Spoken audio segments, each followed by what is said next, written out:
Hello! അങ്ങനെ ഞാൻ കാത്തിരുന്ന ആ ദിവസം എത്തി. ജെറുസലേം സാന്റനെ കാണുന്ന ദിവസം. ഭയങ്കര എക്സൈറ്റഡും പ്രാർത്ഥനയുമായിരുന്നു.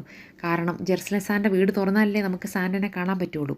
അങ്ങനെ ഏകദേശം ഒരു 1:30 ആയപ്പോഴത്തേക്കും ഞാൻ സാന്റൻ്റെ വീട് കണ്ടുപിടിച്ചു. ജെറുസലേമിലെ ഓൾഡ് സിറ്റിയിലാണ് അദ്ദേഹത്തിൻ്റെ വീട്. പക്ഷേ കണ്ടുപിടിക്കണമെങ്കിൽ ഇച്ചിരി ബുദ്ധിമുട്ടാണ്. കാരണം ഇങ്ങനത്തെ കുഞ്ഞു കുഞ്ഞു വഴികളാണ്. അപ്പോൾ അതുകൊണ്ട് തന്നെ കണ്ടുപിടിക്കാൻ കുറച്ച് ബുദ്ധിമുട്ടി. എങ്കിലും ഞാൻ കണ്ടുപിടിച്ചു. അദ്ദേഹത്തിൻ്റെ വീടിൻ്റെ മുൻവശത്തെല്ലാം ഇതേപോലെ അലങ്കരിച്ചിട്ടുണ്ടായിരുന്നു. ഭയങ്കര ഹാപ്പിയായി. അത് കണ്ടപ്പോഴേ എനിക്ക് പകുതി സമാധാനമായി. പിന്നെ അവിടുന്ന് ഞാൻ കുറച്ച് ഫോട്ടോസൊക്കെ എടുത്ത് അവിടെ നിന്നിട്ട് കാര്യമില്ല. വൈകുന്നേരം ഒരു 5 മണിയാകുമ്പോഴേ സാന്റ വീട് തുറക്കുകയുള്ളൂ. അതുകൊണ്ട് ഞാൻ വേഗം കല്ലറപ്പള്ളിയിൽ പോയി അവിടുന്ന് ഒരു കൊന്തയൊക്കെ ചൊല്ലി കുറച്ച് നേരം അവിടെ ഇരുന്ന് പ്രാർത്ഥിച്ച് വൈകുന്നേരം ഒരു 4:40 ആയപ്പോഴത്തേക്കും തിരിച്ച് വീണ്ടും സാന്റൻ്റെ വീട്ടിലെത്തി. വൈകിട്ടായപ്പോഴത്തേക്കും നല്ല തണുപ്പാണ്. അതുമാത്രമല്ല പെട്ടെന്ന് സന്ധ്യയാവുകയും ചെയ്യും. അതുകൊണ്ട് വേഗം കണ്ടിട്ട് പോകാമല്ലോ എന്ന് വിചാരിച്ചിട്ടാണ് 4:40 ആയപ്പോഴത്തേക്ക് സാന്റൻ്റെ വീട്ടിലെത്തിയത്. പക്ഷേ ഞാൻ ശരിക്കും പറഞ്ഞ് ഞെട്ടിപ്പോയി. കാരണം വീടിൻ്റെ മുൻവശം മുഴുവനും ആൾക്കാർ. സാന്റനെ കാണാൻ ഇന്ന മതസ്ഥരെന്നില്ല. എല്ലാ മതത്തിലുള്ളവരും സാന്റൻ്റെ വീട്ടിലെത്തും.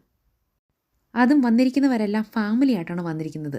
മക്കളെയും കൂട്ടി പേരൻസാണ് കൂടുതലും സാന്റൻ്റെ വീടിന് മുമ്പിൽ കാത്തു നിൽക്കുന്നത്. കുഞ്ഞുങ്ങളുടെ മുഖത്തൊക്കെ ഭയങ്കരമായ സന്തോഷം നമുക്ക് കാണാൻ പറ്റും. കാരണം അത്രയും ഹാപ്പി ആയിട്ടാണ് അവരവിടെ നിൽക്കുന്നത്. കാരണം അവരൊക്കെ ടി വിയിലും പത്രത്തിലും ഒക്കെ കാണുന്നത് മാത്രമാണ് സാന്റ എന്നുള്ളത്. അപ്പോൾ അങ്ങനെ ഒരു വ്യക്തിയെ നേരിട്ട് കാണാൻ പറ്റുക എന്ന് പറയുമ്പം അവർക്കത് ഭയങ്കര സന്തോഷമായിരിക്കുമല്ലോ. എന്നെ സംബന്ധിച്ചിടത്തോളം എനിക്കും അങ്ങനെയായിരുന്നു. കാരണം ഞാൻ ഇതുവരെ കഥകളിലും അതുപോലെ തന്നെ ഡ്യൂപ്ലിക്കേറ്റ് സാന്റമാരെയൊക്കെ അല്ലേ കണ്ടിരിക്കുന്നത്.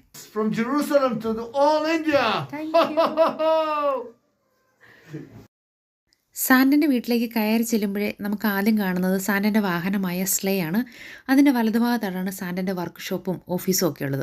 അത് കഴിഞ്ഞ് നേരെ ഉള്ളിലോട്ട് പോകുമ്പോഴാണ് നമുക്ക് ഈ ഒരു മാജിക്കൽ ക്രിസ്മസ് മ്യൂസിയം കാണാൻ പറ്റുന്നത്. അവിടെ ക്രിസ്മസ് സംബന്ധമായിട്ടുള്ള എല്ലാ സാധനങ്ങളും നമുക്ക് കാണാൻ പറ്റും. നമുക്കതിൽ നിന്ന് മിക്കതും തന്നെ മേടിക്കാനും പറ്റും. അതുപോലെ തന്നെ ഈ വീട് നിറച്ചും നല്ല ചൂട് വൈനിൻ്റെ സ്മെല്ലാണ്. ഞാനാണെങ്കിൽ ഇങ്ങനെയുള്ള സാധനങ്ങളൊക്കെ ഉണ്ടെന്ന് അറിഞ്ഞായിരുന്നെങ്കിൽ കുറച്ചും കൂടെ പൈസയും കൊണ്ട് പോയാനായിരുന്നു. പക്ഷേ ഞാനൊന്നും പൈസയൊന്നും ആയിട്ടല്ല പോയത്. അതുകൊണ്ട് തന്നെ എനിക്കൊന്നും മേടിക്കാനും പറ്റില്ല. അടുത്ത പ്രാവശ്യം എന്തായാലും ഞാൻ മേടിക്കും. അദ്ദേഹവും അദ്ദേഹത്തിൻ്റെ ഫാമിലിയുമാണ് ഇവിടെ മെയിൻറ്റെയിൻ ചെയ്യുന്നത്.